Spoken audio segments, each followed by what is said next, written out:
nabi palsu, Tulaihah bin Khuwailid al-Asadi. Tulaihah bin Khuwailid al-Asadi adalah orang ketiga yang mengaku sebagai nabi.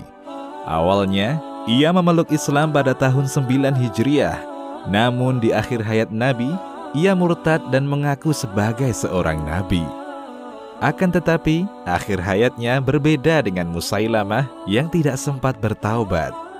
Ia bertaubat di masa Abu Bakar, dan di masa Umar, ia diperbolehkan untuk ikut berjihad. Siapa Tulaihah bin Khuwailid al-Asadi? Tulaihah adalah seorang dukun dari Bani Asad.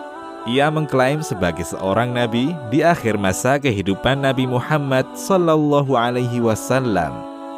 Jadi, ia sama seperti Musailamah dan Al-Aswad Al-Unsi, mengaku nabi di saat Nabi Muhammad SAW masih hidup. Tulaihah tinggal di Buzakhah, sebuah tempat yang merupakan sumber air milik Bani Asad. Pengakuan Tulaihah sebagai seorang nabi mulai dikenal banyak orang setelah wafatnya Nabi SAW. Kaumnya pun mengikutinya. Mereka batalkan perjanjian damai dengan kabilah Tayy' dan Al-Ghauth. Kemudian mereka bersekutu dengan Ghatafan, kabilah di ujung Arab yang memang berselisih dengan Madinah. Bani Asad adalah sebuah kabilah yang bermukim di wilayah Najd. Mereka tinggal bertetangga dengan kabilah Tayy' di sebelah timur dan Bakar di sebelah selatan. Di sebelah utara ada kampung kabilah Hauzan dan Ghatafan. Dan di sebelah barat adalah kabilah Abdul Qais dan Tamim. Suku-suku ini memiliki sejarah perjanjian damai sekaligus juga pertikaian. Perubahan keadaan damai dan perang sesuai dengan kondisi mereka dan perkembangan daerah di sekitar mereka. Bani Asad pernah memeluk Islam. Pada tahun 9 Hijriah atau yang dikenal dengan Amul Wufud, yakni tahun datangnya utusan-utusan. Datang utusan Bani Asad menuju Madinah untuk berbaiat kepada Nabi SAW. Mereka berikrar untuk memeluk Islam. Jumlah mereka yang datang saat itu 10 orang. Di antara mereka adalah Dirar bin Al-Azur, Wabisah bin Ma'bad, Tulaihah bin Khuwailid, dan lain-lain. Mereka berkisah tentang sengketa mereka dengan kabilah tetangga, yakni Bani Tayy'. Nabi berusaha menengahi perselisihan ini. Nabi menulis surat kepada mereka, sebuah surat yang ditulis oleh Khalid bin Sa'id. Bani Tayy' menanggapinya. Syaratnya, mereka tak boleh mendekati sumber air dan tanah Tayy', karena air Tayy' tidak halal untuk mereka, dan jangan mengolah tanah mereka orang-orang dari mereka. Mereka menunjuk Qudai bin Amr, seorang dari Bani Adrah, sebagai pegawai mereka. Ibnu Sa'ad, kabilah Asad, Ghatafan, dan Tayy' sebenarnya sudah saling berdamai sejak zaman jahiliyah sebelum masa nubuah. Kemudian terjadi perselisihan antara mereka. Tayy' keluar dari perjanjian. Asad dan Ghatafan pun menjauh dari mereka. Perselisihan inilah yang ingin diurai oleh Nabi SAW, agar orang-orang Bani Asad tak lagi dilarang mengambil air dan mengolah tanah yang ada di Tayy'.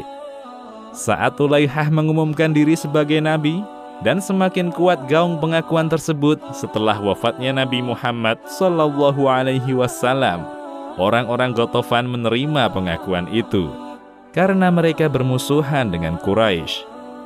Uyainah bin Hisn al-Fazari mengatakan, "Aku tak mengetahui keadaan Ghatafan sejak terputusnya hubungan antara kami dengan Bani Asad. Sungguh, aku akan memperbaiki perjanjian damai antara kami di masa lampau dan mengikuti Tulaihah. Demi Allah, mengikuti seorang nabi dari dua kelompok yang menjadi sekutu lebih aku cintai daripada mengikuti Quraisy. Muhammad telah wafat, sedangkan Tulaihah masih hidup." Tabari. Kesimpulannya, kabilah-kabilah ini membenci kepemimpinan Quraisy. Pengakuan si nabi palsu. Tidak jelas apa yang memotivasi Tulaihah mengaku sebagai nabi. Bisa jadi hal itu ia lakukan semata-mata karena persaingan kabilah. Indikasinya adalah ucapan Uyainah bin Hisn di atas. Dalam dakwahnya, Tulaihah tidak mengajak masyarakat Arab untuk menyembah berhala. Hal ini juga tidak dilakukan oleh mereka yang mengaku-ngaku nabi selain dirinya. Mereka tak menyuruhkan agar masyarakat Arab kembali ke tradisi lama menyembah berhala. Karena dakwah tauhid sudah begitu menyebar, paganisme di Jazirah Arab sudah berhasil dibabat habis oleh Nabi Muhammad sallallahu alaihi wasallam. Hampir tidak ada pemikiran Tulaihah yang diabadikan dalam catatan sejarah. Yang sampai kepada kita hanyalah berita bahwa ia mengingkari ruku dan sujud dalam sholat.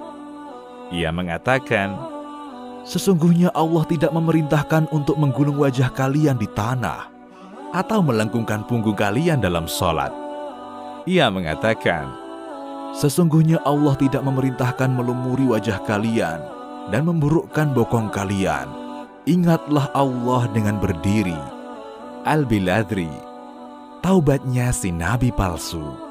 Di masa hidup Nabi Shallallahu Alaihi Wasallam, beliau memerangi orang-orang yang mengklaim sebagai nabi, seperti nabi palsu Al-Aswad Al-Unsi. Rasulullah memerintahkan Dirar bin Al-Azur untuk menghadapi Tulaihah. Namun misi ini belum berhasil hingga Rasulullah Shallallahu Alaihi Wasallam wafat. Abu Bakar radhiyallahu anhu menggantikan posisi Nabi memimpin kaum muslimin. Ia menunjuk Khalid bin Walid radhiyallahu anhu memimpin pasukan untuk menumpas Tulaihah dan pengikutnya. Khalid berhasil mengalahkan pasukan Tulaihah, namun si nabi palsu ini berhasil melarikan diri ke Syam. Dalam masa pelarian itulah Tulaihah sadar dan kembali menyatakan keislamannya. Demikian, Allahu a'lam.